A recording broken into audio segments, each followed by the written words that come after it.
gimana nih dengan tuntutan 6 bulan divonis bersalah, seperti apa tanggapannya? Tapi kan 6 bulan nggak harus dipenjara. Jadi itu bukan vonis ya, jadi itu tuntutan jaksa.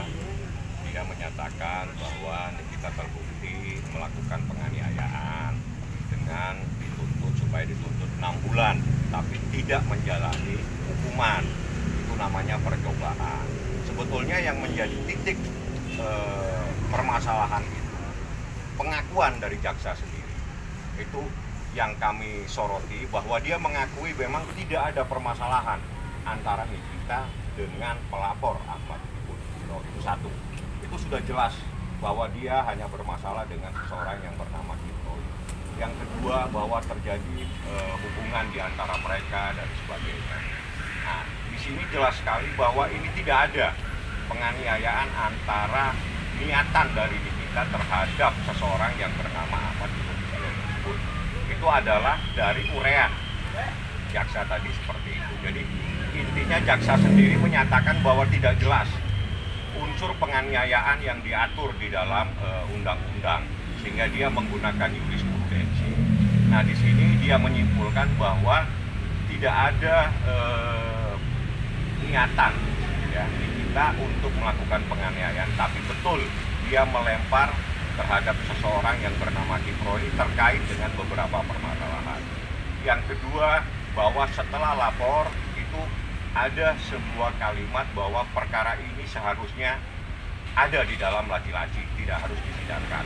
Dan ada sebuah kesepakatan kita mencabut gugatannya ke REK di Pengadilan Agama dan dia mencabut laporannya. Nah, itu adalah Anda sudah mendengar sendiri, dan dari urean-urean itu jaksa menuntut kepada Nikita dan meminta kepada hakim untuk memutuskan supaya Nikita dihukum 6 bulan dengan masa percobaan selama 1 tahun. Artinya Nikita tidak harus menjalani hukuman di penjara. Nah, itu putusannya seperti itu. Tuntutan, bukan putusan. Karena minggu depan tanggal 1 saya akan mengajukan pembelaan dan akan saya buka semuanya. Bagaimana persoalan ini. Apa yang akan dipersiapkan nih Bang, dekat Niki? Kalau kami sih persiapkan secara hukum ya. Jadi kami sudah nyatakan, tegaskan bahwa tidak ada dasar untuk menggunakan jurisprudensi untuk menghukum seseorang. Itu yang pertama. Yang kedua, bahwa saksi satu sama lain tidak ada sinkronisasi. Jadi satu saksi itu di dalam hukum bukan saksi.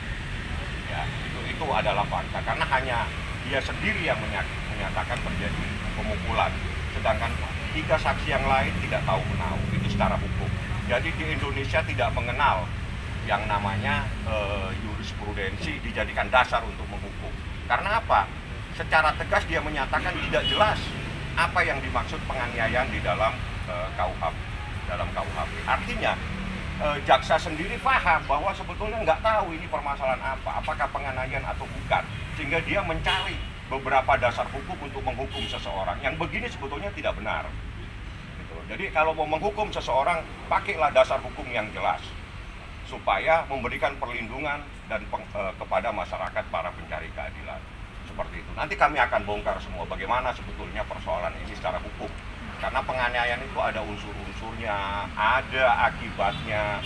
Akibatnya seperti apa terungkap di persidangan, bahwa setelah dia melaporkan justru dia kesana kemari, bahkan dugem padanya. Seperti itu. Jadi ada beberapa hal yang ada di dalam KUH pidana. Tapi jaksanya secara tegas menyatakan bahwa tidak jelas apa yang dimaksud penganiayaan yang diatur dalam KUHP, sehingga dia mencari dasar-dasar hukum yang lain. Nah, seperti ini akan sangat membahayakan para pencari keadilan, sehingga kami akan memberikan sebuah ketegasan. Tidak ada satupun saksi yang mengetahui persoalan ini. Tidak bisa menghukum seseorang dengan hanya berdasarkan kepada satu saksi. Seperti itu hukum yang berlaku. Nik, ini kan masa percobaan ya, 6 bulan ibarat masa percobaan, dan kamu dilarang untuk berbuat yang tidak gimana? Tidak.